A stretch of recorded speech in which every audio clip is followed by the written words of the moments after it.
신약 배경사를 잠깐 살펴보자면 그 페르시아 전쟁 많이 아시죠? 아시나요? 잘 나오나요? 이게 이제 이 이스라엘 땅이 누구한테 정복이 당했습니까?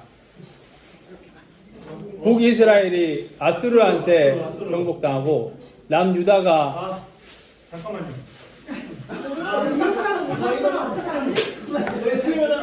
안 선다 진짜.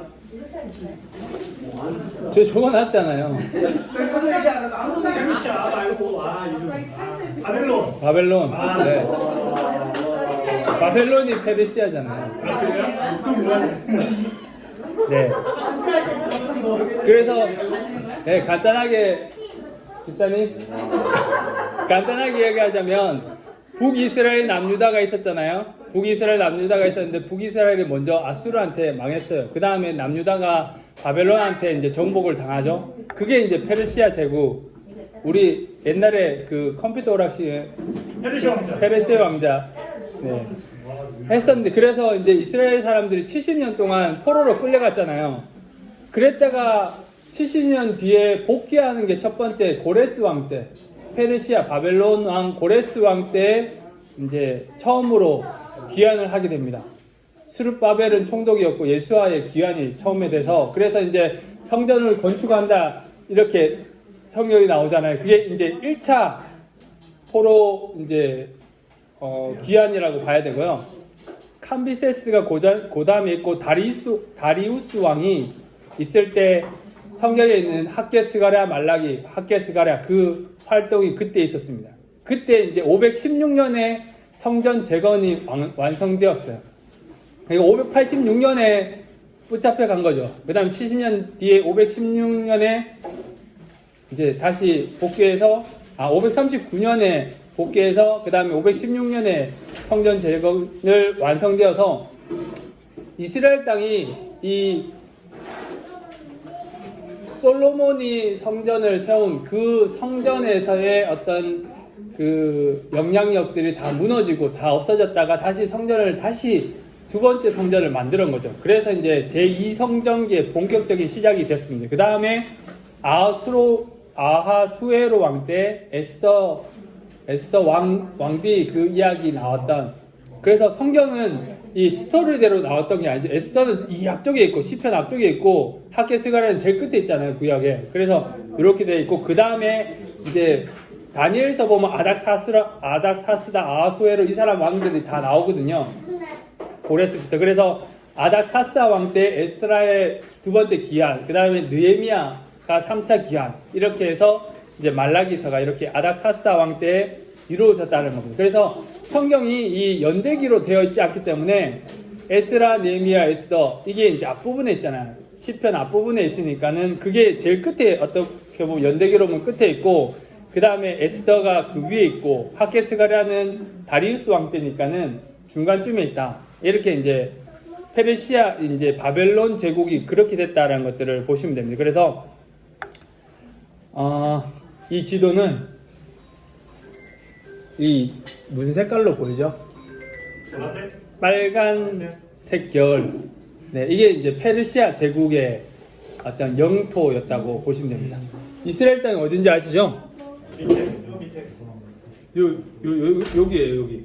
여기에 사해만 표시되어 있고 갈릴리는 표시 안 돼 있죠? 이렇게 해서 이스라엘 땅이고, 근데 여기가 아수르였다가 바벨론이 여기에서 이제 아수르가 여기 북이스라엘을 치고 요까지가 요만큼이 이렇게 이스라엘 땅이라고 하면 아수르가 여기를 쳐가지고 이만큼 먹었다가 바벨론이 강대국 신흥 강대국이 돼가지고 아수르를 먹고 여기에서 전체를 다 먹은 거예요. 여기는 이제 애굽이 있었고 그때 당시에 그래서 애굽이 가장 강대국이었다가 아수르가 좀 커졌다가 서로 이렇게 티격태격 하다가 애굽에서 이제 이 아수르를 견제하기 위해서 갈그미스가 이 위쪽이거든요. 갈그미스까지 전투를 하게 해서 이거는 세계사하고 비슷한 거예요. 그냥 역사라고 배웠는데 갈그미스 전투에서 애굽이 져요. 그러면서 애굽의 영향력이 이제 이집트가 그때부터 쇠퇴가 지금까지도 이집트가 이러고 있는 상황입니다. 그 다음에 이제 아수르가 조금 영향을 끼치다가 바벨론이 이렇게 제국을 만들어 가지고 이렇게 커졌습니다. 근데 얘기 듣기로는 바벨론에 대한 역사적 어떤 사료라든가 이런 것들은 별로 없다고 하더라고요. 맞나요? 왜 없어요? 바벨론 쪽 얘기, 그러니까 페르시아라든가 이런 쪽은 이제 뭐 저희 바벨론이 페르시아입니다. 바벨론이 페르시아인가요? 네. 죄송합니다. 같은 나라인가요? 바벨론이. 바벨론 때 역사는 없고 페르시아 때 역사가 있다는 거죠 지금. 아니, 성경에는 이 바벨론이라고 뭐. 제가 이 전부 다 한글로 다 바꿔가지고 이 자막을 만들었는데요. 그래서 이제 여기가 그리스 아테네스 여기 아테네 고린도 지역 이쪽이잖아요. 그래서 바울이 1차 전도 여기로 갔고 살라미스 여기가 지금 그 그리스 여기가 터키잖아요. 이만큼 맞죠? 네. 네, 이만큼 터키인데 이제 터키가 이 땅 때문에 지금 현재 분쟁 중에 있잖아요. 이 살라미스가 지금 영어로 어떻게 되는지 모르겠는데 그리스하고 이 터키가 서로 이렇게 분쟁 중에 있는 땅이 요 살라미스 요 성경에 나오는 곳입니다. 네. 그래서 이 아테네 이 그리스랑 이 제일 큰 신흥 강대국 바벨론이랑 이렇게 부딪히는 상황인 거예요. 그래서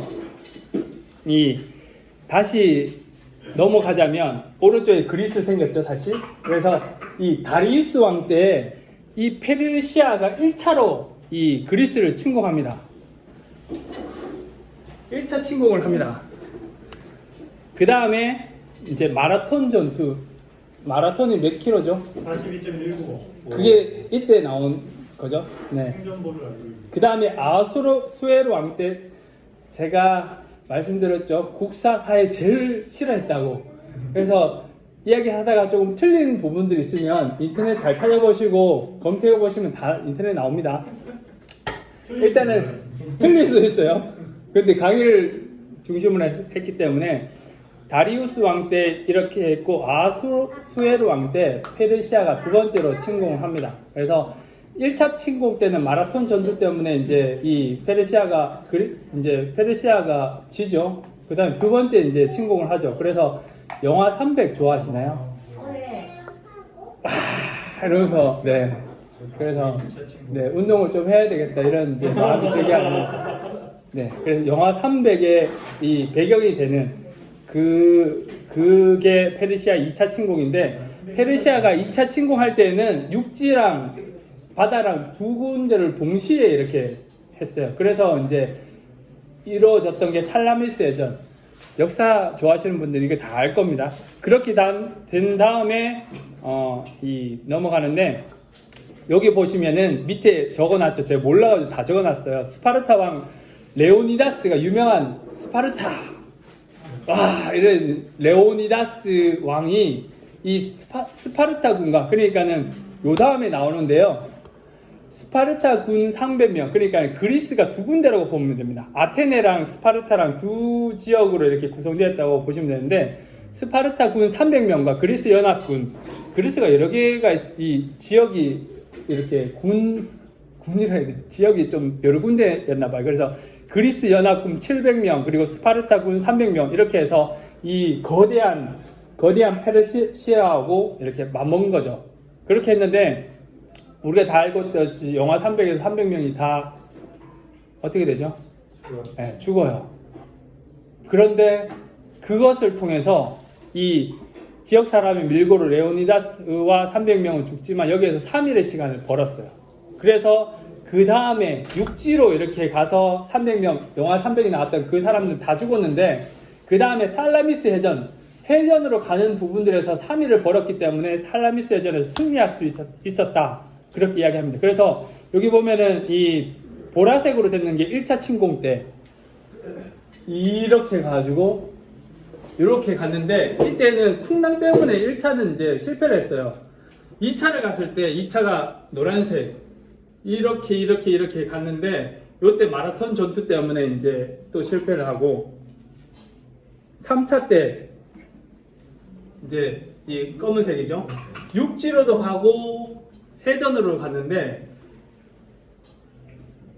어디죠? 이 테르모필레 전투 여기가 이제 영하 300에 이렇게 해서 여기에서 3위를 벌어줬기 때문에 이 살라미스 해전에서 이제 이 사람들이 그리스가 지켜줄 수 있었던 거죠. 그래가지고 이제 요 전에 보면은 이 그리스의 이때부터 그리스의 황금 시대가 열렸다라고 합니다. 이 막강한 이 바벨론 제국을 페르시아 죄송합니다. 이 페르시아 제국, 이 제국이 여기를 못 먹었던 거죠. 해군이 이제 아테네가 강했다 보니까 신흥 강대국이었던 이 바벨론 제국이 이 그리스한테 이제 패했던 겁니다.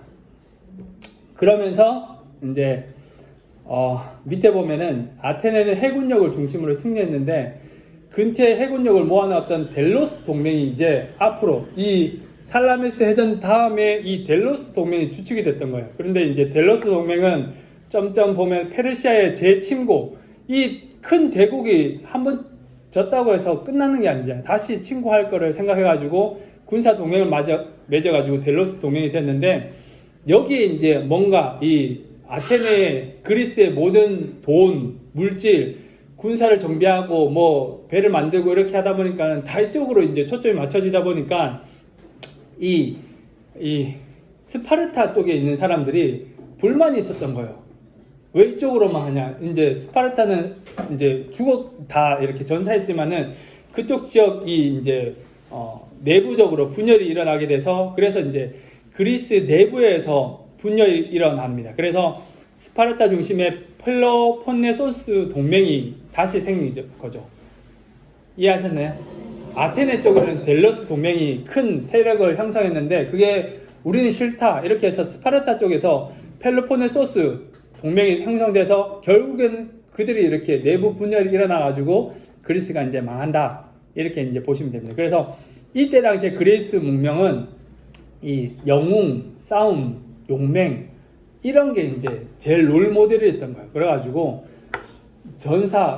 극렬하게 이렇게 싸워가지고 전사하고 뭐 이런 것들이 이제 가장 추앙받는, 막 이렇게 축해 세우는 그런 이제 이 철학을 가지고 있었는데, 이 대군에서는 다 이겼는데 서로가 이렇게 이 내부에서 서로가 옳냐 그러냐 이렇게 되면서 그 생각이 무너진 거죠. 그리스가 이렇게 망하면서 앞으로는 생각이 많아진 거예요. 그래서 무엇이 정의인가, 무엇이 옳은 것인가, 이렇게 강렬하게 전사하다가 죽어야만 승리하고 이게 맞는 거라고 생각했는데, 나중에 보니까 서로가 이권 다툼해가지고 이렇게 나라가 망한 꼴을 보니까 이때부터 이제 문제가 생긴 거죠. 그래서 이 펠로폰네소스 전쟁이 다리우스 2세 때 전쟁이 일어나면서 이제 이 아테네가 패배하는데, 그러면서 이제 사고에 어떤 혼란이 생기고, 그러면은 우리가 무엇을 위해서 살아야 하는가 고민이 생긴 거예요. 그러면서 이제 철학이 이제 발달하게 된 거예요. 그러면서 이제 우리가 철학을 들으면 소크라테스, 플라톤, 아리스토텔레스, 이전에도 철학자들 많았거든요. 이런 사람들이 이 아닥사스다 2세 때 이 사람들이 이제 유명해지고, 철학에 대해서, 사색에 대해서 무엇이 옳은 것인가, 우리가 무엇을 위해서 살아가야 하는가, 여기 대해서 이제 많이 부흥했던, 진흥했던 곳이 롯데입니다. 그 다음에 아닥사스다 3세 때 마케도니아 왕국 필립 2세가 그리스를 점령합니다. 제가 지도를 안 했는데요. 이 위에 마케도니아 보이시나요? 마케도니아. 이때 당시에는 힘이 별로 없었는데 이 페르시아가 이렇게 했다가 이제 정복 못하고 이 그리스가 이제 힘을 가져가 이제 강대국이 됐었던 거죠. 근데 내부 분열이 일어나가지고 아테네가 이제 쫄딱 망하게 된 거죠. 그런 상태에서 위에서 힘을 가지고 있던 마게도냐가 치고 내려가지고 이쪽을 이제 정복시켜 버린 겁니다. 그래서 이 마케도니아 왕국 필립 2세가 이 그리스 땅을 점령하고, 다리우스 3세, 페르시아 시대 다리우스 3세 때 이 알렉산더 대왕, 우리가 잘 아는 그 대왕이 페르시아 제국을 함락시키게 됩니다. 마케도니아 필립 2세 아들이 알렉산더 대왕입니다. 조금 이해하시죠? 저도 잘 모릅니다. 네, 그렇다는 거. 그래서 이제 지금 우리가 알려고 하는 거는 요 밑에 있잖아요. 요때 당시가 어땠는지 그거를 이제 앞에 어떤 나라가 다니엘서를 보면은 머리는 뭐 쇠고 뭐 몸은 뭐 갑옷 이렇게 팔 하나는 흙이고 뭐 발은 그런 이제 왕들 이야기 나오잖아요. 다 요런 내용들이 이제 거기에 이제 영향을 미쳤다라고 보시면 됩니다. 그래서 이제 페르시아 후기 이제 이스라엘 땅은 어떻게 되었느냐? 이 왕정 시스템으로 이렇게 가야 되는데 왕이 다 죽었잖아요. 70인들 그 솔로몬부터 해가지고 다 그 왕정 체제가 다 끝나고 나서 포로로 끌려갔다가 다시 회복됐던 상황이었다 보니까 왕이 없던 상황인 거죠. 그렇다 보니까 이때부터는 대제사장이 중요한 어떤 리더로 역임을 한 겁니다. 그 다음에 그 보좌 역할을 하는 어드바이징 카운실이라는, 그래서 나중에 신약 성경에서 공회라는 나오는 거는 사내들인 공회인데, 그것에 사내들인의 전신이었던 것이 보좌 역할을 하는 그런 이제 모임들이 있었고, 그런 상태에서 있었는데, 그렇지만 이 페르시아가 임명한 총독에게 이 파견한 거니까, 페르시아가 그 느헤미야를 파견했잖아요. 그래서 이제 그 족속의 영향에만 머물 수밖에 없었던 그런 상황이었습니다. 그리고 이제 이스라엘 땅에서 이 포로로 끌려갔다 다시금 이스라엘 땅에 왔는데, 뭐 특별하게 이 선민사상, 내가 하나님의 백성이다, 이것이 정체성을 갖기가 어렵잖아요. 성전도 다 무너졌다가 이제 다시 세웠고 이렇게 하다 보니까 이 사람들이 내가 그리스도인이다, 내가 이 유대인이다라는 것들을 각인시키기 위해서 율법을 철저하게 준수하려고 합니다. 그래서 모세오경이 신명기 역사인데, 이 모세오경을 철저히 율법을 지키는 것이 나의 정체성을 회복시키는 것이다, 이렇게 생각합니다. 그래서 이걸 어떻게 지켜야 하는지 잘 몰랐던 거죠. 그런데 이제 그 유대인 무리들 중에서 하시딤, 바리새파, 랍비 유대교의 발전, 이런 이제 여러 사람 부류가 있었던 거예요. 이거는 내가 목숨을 걸고서라도, 내 때려 죽여서라도 내가 율법을 준수하면서 이걸 지켜야 된다, 이 고수하는 강경파가 있었던 반면에, 그래도 온건파 이렇게 그렇게 폭력을 쓰는 것은 하나님의 뜻에 반하는 거다, 이렇게 하면서 철저하게 지키려고 했던 사람들, 또 이런 영향력이 있는데 무슨 이 지켜가지고 뭐 하냐, 이런 사람들, 여러 이제 부류들이 이제 나눠져 있었던 그런 상황입니다. 그래서 바리새파는 그래도 철저하게 율법을 지키려고 했던, 열심히 했던 그런 사람이고, 성경에 나온 열심당 이런 사람들이 이 하시딤 이런 주류의 사람이었겠죠. 폭력을 써서라도 나는 이제 이 유대인의 어떤 뭔가 가치관을 지켜야 되겠다, 폭력을 써가지고 싸우고 막 이렇게 대적하고 이랬던 그런 무리가 있었던 겁니다. 그러면서 이런 배경 안에서 예수님과 이 바리새파 사이에 어떤 율법의 해석에 논쟁이 있었던 거죠. 율법이 하나님께서 만들어 주신 거지만 우리가 법을 왜 만듭니까? 이 우리나라의 사회에서 질서를 유지하기 위해서 법을 만드는데, 법을 만드는 게 처벌하기 위해서가 만드는 게 아니잖아요. 그렇죠. 사회 안정과 질서를 유지하기 위해서 만들었는데, 그거를 지키지 않았을 때 이런 처벌을 한다 해서 법을 만든 건데, 이 바리새인들은 이 모든 것들이 무너졌다가 다시금 이제 회복되는 상황이다 보니까 이 율법에 너무 초점을 맞춘 거예요. 그렇게 이제 살았던 것이 이 신약 성경의 배경이 된다고 봅니다. 그래서 어떤 국가의 어떤 역할은 무너졌기 때문에 종교 사회적 공동체로서의 어떤 개념이 발달했다라고 보시면 됩니다. 그래서 요한복음 9장 22절 보면은 공동체에서 뭔가 잘못하면은 출교시켜버린다, 그냥 아웃 시켜버린다, 이렇게 했기 때문에 그게 이제 가장 두려운 어떤 일이었던 거죠. 그래서 공동체의 어떤 전체적인 의식에서 반하는 것들을 개인이 할 수 없는 그런 상황 속에 있었다라는 것을 보게 되고요. 그러면서 여기에서부터 이제 묵시문학적 형태의 태동, 태동하기 시작했답니다. 좀 더 이렇게 묵시문학이 무엇일까요? 좀 깊이 고민하고 시적으로 뭔가 잘 찾아보세요. 포로 후기 율법의 강조와 예수의 율법에 대한 태도인데, 율법을 지켜야 하는 것이 중요한데 어떻게 지켜야 하냐, 이게 화두로 떠오른 거예요. 그래서 공동체 내에서 사람들의 사회적 작용을 의식화하는 것, 그래서 유대인들, 네가 유대인이냐 이방인이냐 이 구분하는 게 어떻게 하냐?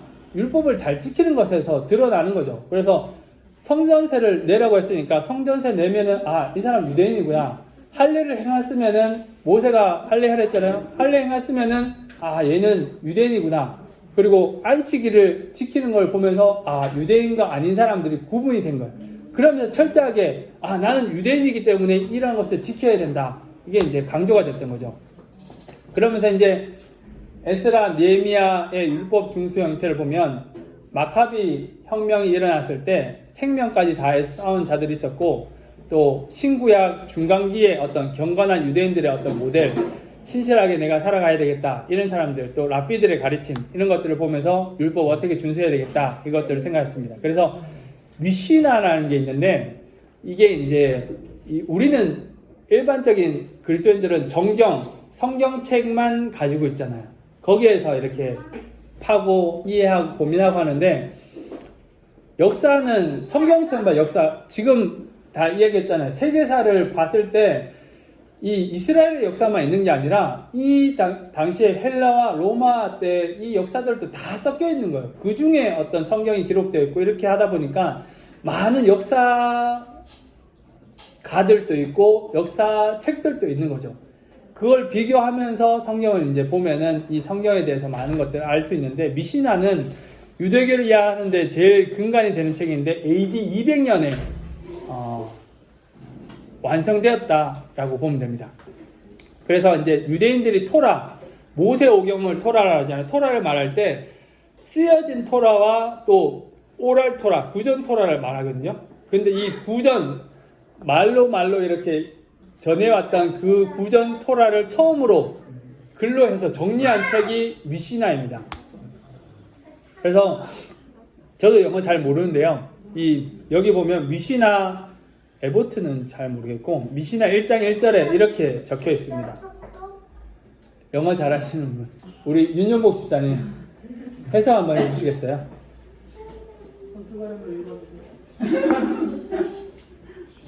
Be deliberate in judgment. 판단할 때 신중하고, rise up many disciples, 제자들을 많이 이제 키우고, and make a fence around the Torah. 뭐라 하죠? 이게 중요해요. make a fence around the Torah. 토라 주변에 펜스를 만들어라. 펜스가 뭐죠? 이 울타리를 만들어라. 이게 이제 미시나의 1장 1절에 나오는 겁니다. 그래서 이제 안식일을 지켜야 한다. 성경에 나와 있잖아요. 그럼 어떻게 지켜야 되는데? 이게 나온 거죠. 그러니까는 안식일이 무엇인가? 토요일날 해질 때부터 그 다음에 주일날 해 질 때까지 해 지고 그 다음에 해질 때까지가 하루를 봤거든요. 그때 동안에 3km를 가면은 이건 1이고 3km를 가지 않으면 걸어서 몇 킬로까지는 1로 간주해서 이거는 안식일을 범하는 거다. 그 전에는 뭐 범하지 않는 거다. 지금 또 이야기 많이 하잖아요. 그 안식일 엘리베이터가 있다고. 가면은 그냥 버튼을 안 눌러도 그냥 타면은 한 칸 올라가서 무조건 문 열리고, 또 닫혔다가 한 칸 올라가면 문 열리고 닫히고, 누르는 것도 이것도 이제 노동이라 생각해서 그게 지금부터 이제 만들어지기 시작하는 겁니다. 구약에서 율법을 만들었을 때는 이거를 중요하게 여긴 게 아니잖아요. 다른 세상적인 것보다 하나님을 중심으로 해서 초점을 일주일에 한 번은 하나님 앞에 초점 맞춰서 하나님 앞에서 참된 안식을 누리라 이거 했는데, 이게 율법이 파기되고 다시 왔는데 이 정체성을 지키자 되려고 하다 보니까 율법을 중요시했고, 그러다 보니까는 이 토라의 펜스를 치기 시작한 거예요. 안식일을 지키는 건 뭐지? 그래, 안식일은 노동을 하는 것이 아니다. 그러면은 노동이 어느 정도가 노동이고 아니면 아닌가 규정을 하나씩 만들기 시작하는 거죠. 그리고 예수님이 이제 마태복음 5장 21절에서 살인하지 말라 이렇게 했는데, 그런데 예수님은 율법에 화내지 말고 형제 화목하기를 도모했거든요.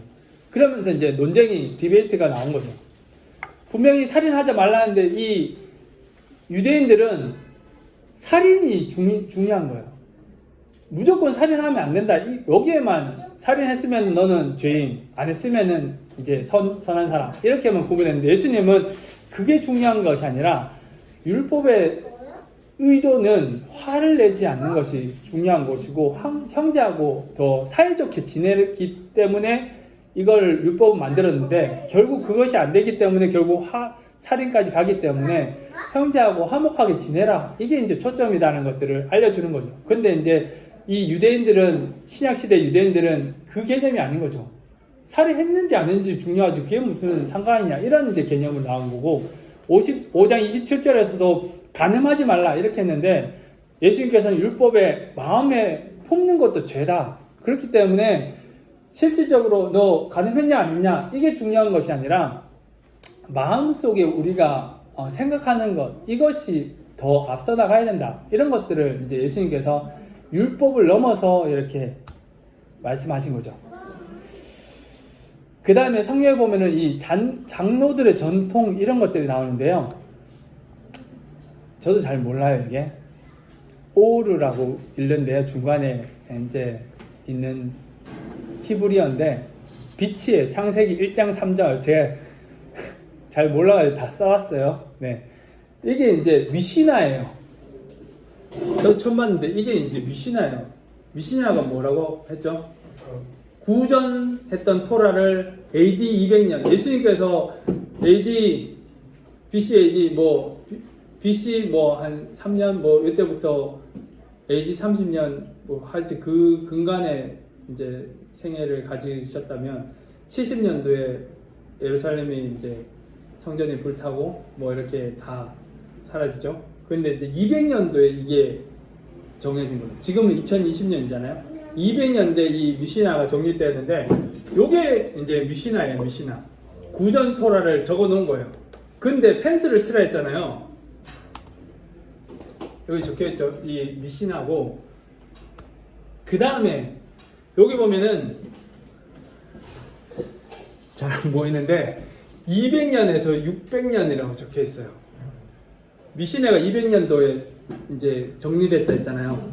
그 다음에 플러스로 된 거예요. 그 밑에다가 여기에 대해서 창세기 1장 3절에 대해서 덧붙여서 이렇게 말한 거예요.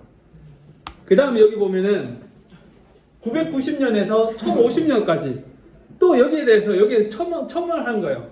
여기에는 1561년부터 하여튼 이렇게 쭉쭉쭉 하나의 어떤 구전 토라를 이렇게 정리를 했는데 거기에 대해서 밑에다가 첨언하고 펜슬을 치고 안식일을 지키는 것이 처음에는 뭐 사람과의 관계만 있다가 뭐 동물과의 관계 뭐 여러 가지 관계 플러스 알파 하면서 정말 디테일하게 진짜 숨 쉬는 것까지 뭐 호흡을 이런 거는 없었겠지만 예를 들면 그렇게 계속 이렇게 늘어났던 거죠. 이게 이 미시나라는 겁니다. 그래서 신약 시대에는 이런 것들을 지키는 거예요.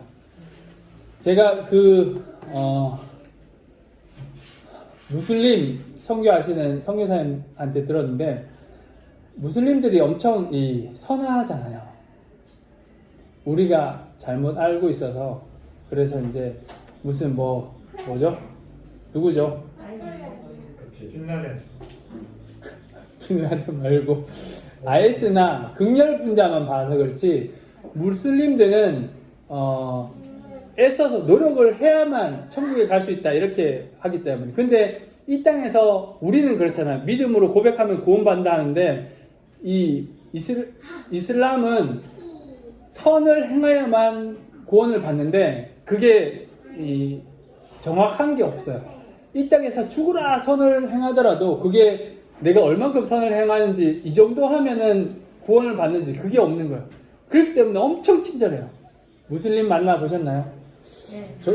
그래요? 네. 또 만나봤어요. 어때요? 개인적으로 만나면 진짜 친절하대요. 왜냐하면은 선을 행해야 되거든요. 나 구원받아야 되는데 그래서 그런 것도 있어요. 무슬림들은 중동 지방에 말을 타고 다니는지 모르겠는데 말을 타고 가는 사람과 걸어가는 사람이 만나잖아요. 그러면은 누가 먼저 인사하느냐에 따라서 플러스 뭐 이렇게 베네딕이 생기는 거예요. 뭐 서서 인사하면은 내 플러스 30점. 선이 계속 이렇게 추구되는 그게 다 정해져 있어요. 그렇기 때문에 선을 안 베풀 수는 없는 사람들인 거예요. 게임 같은 거. 그런 거예요. 최대한 내가 경험치 쌓아야 돼. 네, 경험치를 쌓기 위해서 선을 쌓기 위해서 애쓰고 노력해야 하는 것이 무슬림이에요.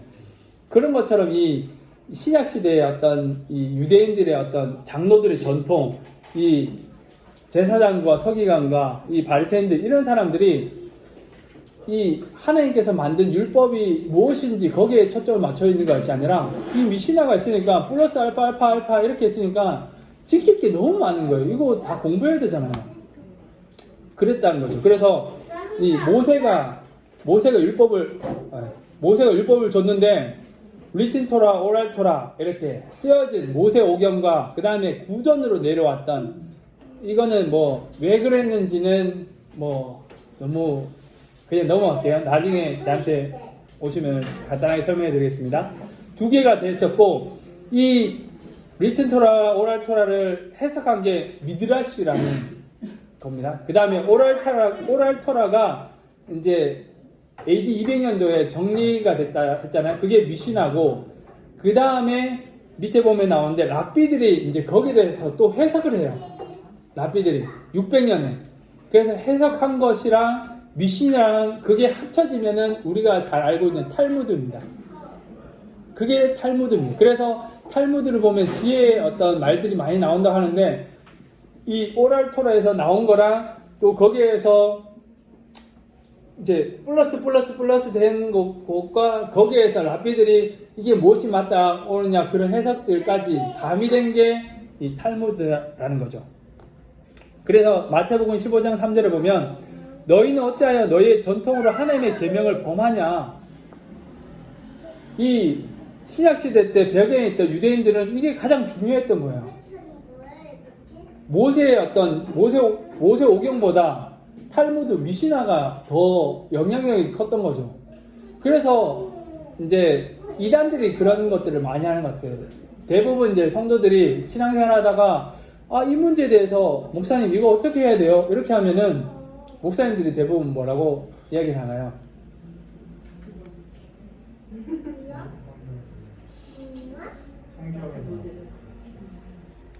자, 기도해 봅시다.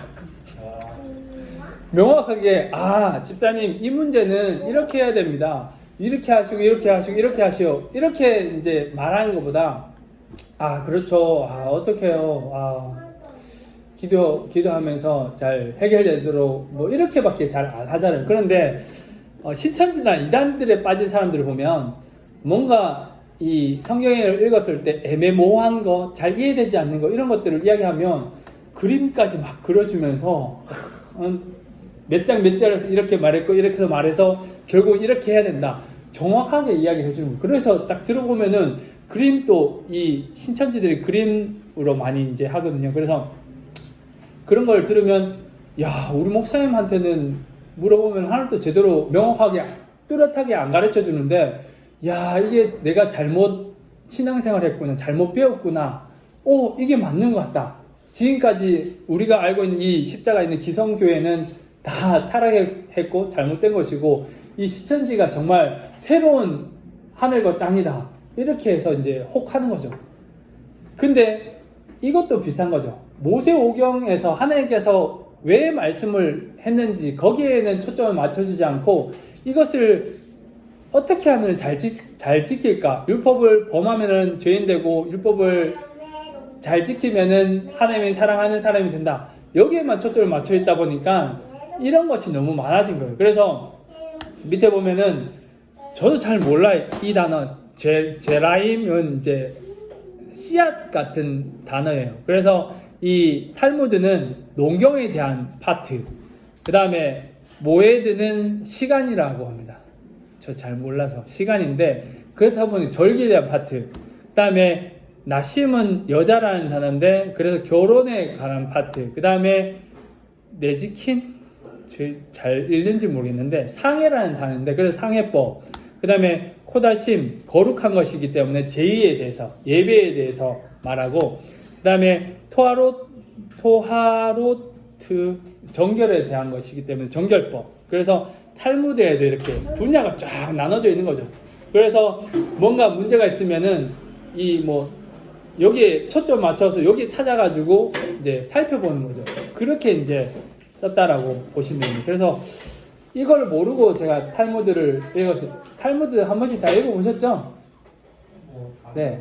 탈무드 그렇게 크지 않기 때문에 읽어보시면 좋은 말들 많이 있어요. 제가 기억나는 거는 아침에 화장실을 가라 그러면 하루가 행복할 거다. 뭐 이런 이제 멘트도 있었던 것 같고, 하여튼 좋은 말들 진짜 많은데 이런 세부적인 것들이 나눠져 가지고 탈무드가 있기 때문에 이 유대인들은 이 구분에 맞춰 가지고 늘 살려고 애쓰고 노력했던 그런 부분들이 많습니다.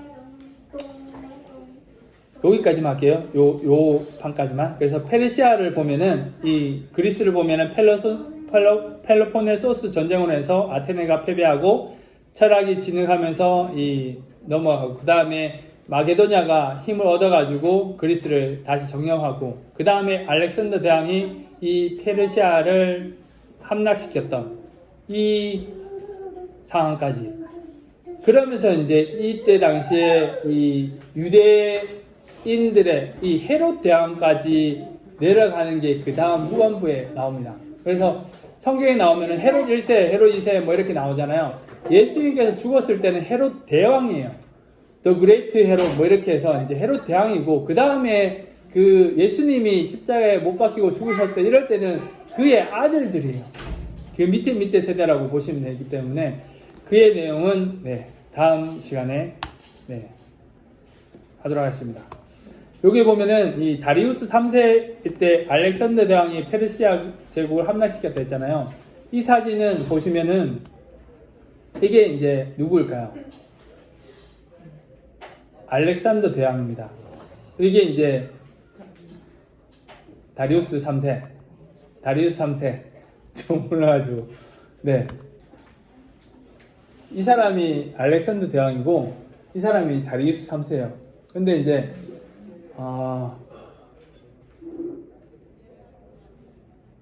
다리우스 3세가 이 바벨론이 이제 페르시아 제국이었잖아요. 아까도 봤지만은 영토가 엄청 컸었어요. 그래서 다리우스 3세는 뭐 가족들 다 모아가지고 이 전쟁에서 당연히 이길 것이다 이렇게 생각하고 왔는데 붙어보니까 아닌 거죠. 그러면서 이제 다 쫓겨나가면서 뭐 일가 친척들 다 포로로 다 잡혀가고 이렇게 했던 장면이 지금 또 뭐 어느 뭐 박물관 이런 데 가면 있겠죠. 그거입니다. 이렇게 문이 나온 거는 지워진 것 같고, 그렇게 되어 있습니다. 그래서 알렉산더 대왕부터는 다음 주에 이야기를 하겠습니다. 저도 잘 몰라가지고 배우고는 있는데, 이 어떤 역사적인 부분들을 조금 이해를 하면은 성경을 보는데 조금 쉽게 이해되는 게 많은 것 같아요. 그래서 은화의 가치 그런 것도 한번 기준표대로 한번 보면 좋을 것 같고, 이게 뭔지 알아야 알죠. 달란트가 얼마인지 알아야 우리가 뭐 한 달란트, 5달란트 아니죠? 한 달란트, 2달란트, 5달란트 이야기하는데, 달란트라는 게 어마어마한 가치죠. 일반 평민은 죽었다 깨어나도 보지 못하는 그런 돈이었던 거죠. 그런 것들을 왜 비유를 할까? 뭐 그런 것들도 성경에 대한 배경 지식들을 좀 더 꼼꼼히 봐야만 아는 부분들이 많기 때문에 성경을 볼 때에도 그냥 성경을 읽는 것이 아니라 성경을 읽다가 궁금한 것이 있으면 네이버 검색을 해가지고 성경 사전에서 확인을 하고 이제 보면은 좀 더 쉽게 이해할 수 있지 않을까 그렇게 생각이 듭니다. 오늘 이것으로 마치도록 하겠습니다. 혹시 뭐 질문이나 궁금한 거 있으시면 우리 윤영보 집사한테 질문하시고. 사키오 재산이 얼마나 돼요? 사키오 재산이 얼마나 돼요? 어떻게도 안 나오더라. 그렇죠. 그 성경에는 다 정리가 된 그 모든 정보들이 들어가 있지 않으니까 그러니까는 우리 그런 거예요. 공 집사님 가셨네. 그 박석철 집사님이 너무 인격이 좋으시다. 다 알잖아요. 사실이 그런 것들을 뭔가를 뭐 정보를 기록할 때 쓸 필요가 없는 거죠. 그런 거죠. 지금 이제 마스크를 쓰고 있는데 왜 마스크를 쓰고 있을까? 뭐 사진을 이렇게 딱 찍어가지고 50년 뒤에 요 장면을 딱 이렇게 이야기를 하는, 그런데 다 마스크를 쓰고 있어요. 그래서 이 마스크를 왜 썼지? 이거를 쓸 필요가 없는 거예요. 당연한 거니까. 지금 코로나 시대인 걸 누구나 다 아니까. 그게 이제 신약 성경의 배경이라고 보시면 돼요. 그거를 모르고 그냥 성경을 읽으면 왜 이렇지? 라고만 이제 생각할 수 있는데, 그 배경을 알고 성경을 알면은 예수님께서 왜 이렇게 질문하셨을까? 왜 이렇게 말씀하셨을까? 이게 좀 더 이렇게 쉽게 다가오지 않을까? 그렇게 생각이 듭니다. 네, 항상 말씀을 늘 깊이 묵상하시면서 은혜를 누리시는 우리 구영 산부가 되길 소망합니다. 제가 기도하고 마치겠습니다. 사랑과 은혜가 충만하신 아버지 하나님, 오늘도 주님의 사랑 가운데 우리를 불러주심에 감사합니다. 성경에 대해서 알아가면 알아갈수록 신비롭고 또 은혜로운 것들을 우리가 늘 기억하여서 더 깊이 묵상하게 하시고, 말씀을 더 바라볼 때 말씀을 보는 안목과 지혜를 허락하여 주셔서 우리가 하나님의 마음과 뜻을 더 잘 알아 더 순종하며 살아갈 수 있는 우리 모두가 되게 인도하여 주셔서 살아계신 예수님의 이름으로 기도합니다. 아멘. 수고하셨습니다.